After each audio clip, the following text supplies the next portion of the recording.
Hey guys, അപ്പോൾ ഞാൻ ഭയങ്കര ഒരുങ്ങിക്കെട്ടി എന്തിനായിരിക്കുമെന്ന് വെച്ചാൽ ഞാൻ റീലെടുക്കാമെന്നൊക്കെ വിചാരിച്ച് റെഡി ആയിരിക്കുമായിരുന്നു. പിന്നെ അത് നടന്നില്ല. അപ്പോൾ അത് കുറച്ച് കഴിഞ്ഞിട്ട് എടുക്കാമെന്ന് വിചാരിച്ചിട്ട് ഇരിക്കുകയാണ്. അതാണ് ഇത്ര ഒരുങ്ങി ഞാൻ ഇരിക്കുന്നത്. കണ്ണൊക്കെ എഴുതി പൊട്ടൊക്കെ തൊട്ട് ലിപ്സ്റ്റിക്കൊക്കെ ഇട്ടിരിക്കുകയാണ്.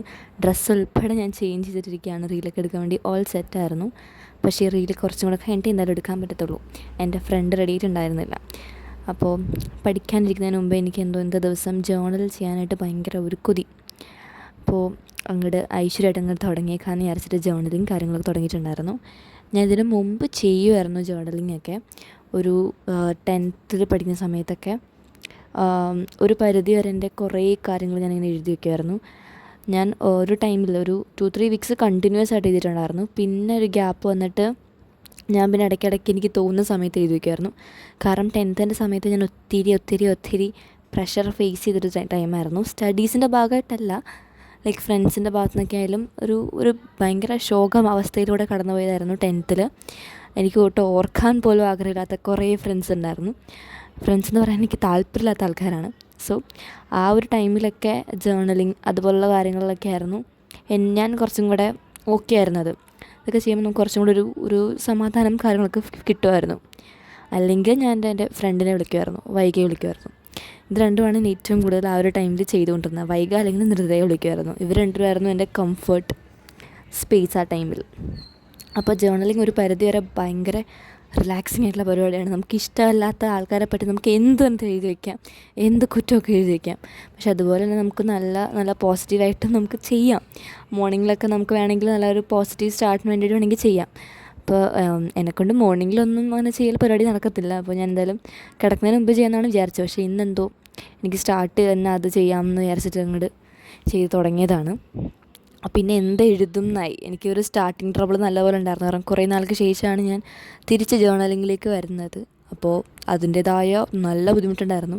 എന്തെഴുതണമെന്ന് അറിയാൻ പാടില്ലാണ്ട് ഞാൻ അങ്ങോട്ടും ഇങ്ങോട്ടും തിരിഞ്ഞിരിക്കുകയായിരുന്നു. പിന്നെ ആ ദിവസം ഉണ്ടായ മെയിൻ കാര്യങ്ങൾ എഴുതാം. സ്കൂളിൽ നടന്ന കാര്യങ്ങളായിരുന്നു എനിക്ക് മെയിനായിട്ടുണ്ടായിരുന്നത്. അപ്പോൾ അതൊക്കെ ചെയ്തു. പിന്നെ ഇനി ഞങ്ങളുടെ സ്കൂളിൽ ക്രിസ്മസ് ഫ്രണ്ട് ഇട്ടിട്ടുണ്ടായിരുന്നു. അപ്പോൾ അതിൻ്റെ കുറേ കാര്യങ്ങൾ അപ്പോൾ അതൊക്കെ എഴുതിയിട്ടുണ്ടായിരുന്നു. പിന്നെ ഞങ്ങളുടെ ക്രിസ്മസ് ഡേ സെലിബ്രേഷനെ പറ്റിയുള്ള ഡിസ്കഷനൊക്കെ ഉണ്ടായിരുന്നു ഫ്രണ്ട്സൊക്കെ ആയിട്ട്. അപ്പോൾ അങ്ങനെയുള്ള കുറേ കാര്യങ്ങളൊക്കെ സ്കൂളിൽ നടന്ന കുറച്ച് സ്പെഷ്യൽ മെമ്മറീസ് കാര്യങ്ങളൊക്കെ ഞങ്ങൾ എഴുതി വയ്ക്കാമെന്ന് വിചാരിച്ചു. ജേർണലിങ് കാര്യങ്ങളൊക്കെ ചെയ്ത് അതൊക്കെ ഒന്ന് ഒതുക്കിയതിന് ശേഷം, ഇതൊക്കെ ചെയ്ത് തീർത്തതിന് ശേഷം എക്കണോമിക്സ് പഠിക്കാമെന്ന് വിചാരിച്ചിട്ടുണ്ടായിരുന്നു. അതിൻ്റെ ടെക്സ്റ്റ് ഞാൻ ഇതുവരെ ഉപയോഗിച്ച് നോക്കിയിട്ടില്ല. വാങ്ങിച്ച് പടി തന്നെ വെച്ചേക്കാണ്. ഞാൻ ഗൈഡ് നോക്കിയിട്ടാണ് പഠിച്ചിട്ടുണ്ടായിരുന്നത്. അതുകൊണ്ട് തന്നെ ആദ്യമായിട്ടാണ് എൻ്റെ എക്കണോമിക്സ് ടെക്സ്റ്റ് ഞാൻ ഉപയോഗിക്കാൻ പോകുന്നത്. ഞാൻ വിചാരിച്ചു ഇത് റിവിഷൻ ടൈമിൽ യൂസ് ചെയ്യുന്നതായിരിക്കും ബെറ്റർ എന്ന്. കാരണം ഇതിനകത്ത് ഒത്തിരി എക്സ്പ്ലനേഷനും കാര്യങ്ങളൊന്നുമില്ല. ഒരു റിവിഷൻ പോലെയൊക്കെയാണ് എനിക്ക് ഈ മൈക്രോ എക്കണോമിക്സ് ടെക്സ്റ്റ് ഫീൽ ചെയ്തിട്ടുള്ളത്. അപ്പോൾ റിവൈസ് ചെയ്യാനായിട്ട് ഇത് ബെറ്ററായിട്ട് എനിക്ക് ഫീൽ ചെയ്തിട്ടുണ്ടായിരുന്നത്. അപ്പോൾ ഇതുണ്ടായിരുന്നത് കൊണ്ട് തന്നെ ഞാൻ ജസ്റ്റ് റിവിഷനാണ് ഒരു ചാപ്റ്ററിൻ്റെ അത് എടുത്തുകൊണ്ടിരിക്കുന്നത്. അപ്പോൾ ഒരു പുതിയ ടെക്സ്റ്റ് ബുക്കിൽ പഠിക്കുമ്പോൾ നമുക്കൊരു ഫസ്റ്റ് സ്റ്റാർട്ടിങ്ങിൽ നല്ലൊരു ആവേശം കാണുമല്ലോ. അതെനിക്ക് നല്ല പോലെ ഉണ്ടായിരുന്നു ഈ ടെക്സ്റ്റ് ഉപയോഗിക്കുന്ന സമയത്ത്.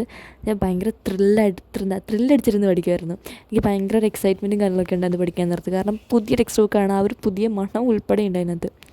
ഞാൻ ഉപയോഗിച്ചിട്ടേ ഇല്ല. അപ്പോൾ അതിൻ്റെ ആ ഒരു എക്സൈറ്റ്മെൻറ്റ് ഉണ്ടായിരുന്നു. പിന്നെ ഇതിനകത്ത് എല്ലാ കാര്യങ്ങളും ഭയങ്കര ചെറുതായിട്ടാണ് പറഞ്ഞേക്കുന്നത്. അപ്പോൾ മെയിനായിട്ടുള്ള കാര്യങ്ങളൊക്കെ എനിക്ക് പെട്ടെന്ന് മനസ്സിലാവുന്നുണ്ടായിരുന്നു. അതുകൊണ്ട് തന്നെ പെട്ടെന്ന് റിവിഷൻ കാര്യങ്ങളൊക്കെ നടന്നു പോകുന്നുണ്ടായിരുന്നു. നോർമലി ഞാൻ ഗൈഡ് നോക്കി പഠിക്കുന്ന സമയത്ത് ഒത്തിരി ടൈം എടുത്തിട്ടാണ് ഒരു ചാപ്റ്റർ റിവൈസ് ചെയ്തതും പഠിക്കുന്നതൊക്കെ. പക്ഷേ ഇത് ഭയങ്കര പെട്ടെന്ന് കഴിയുന്നുണ്ടായിരുന്നു. ഓൾറെഡി എനിക്ക് ചാപ്റ്റർ അത്യാവശ്യം അറിയാം, അതിൻ്റെതും കൂടെ ആണെന്ന് തോന്നുന്നു.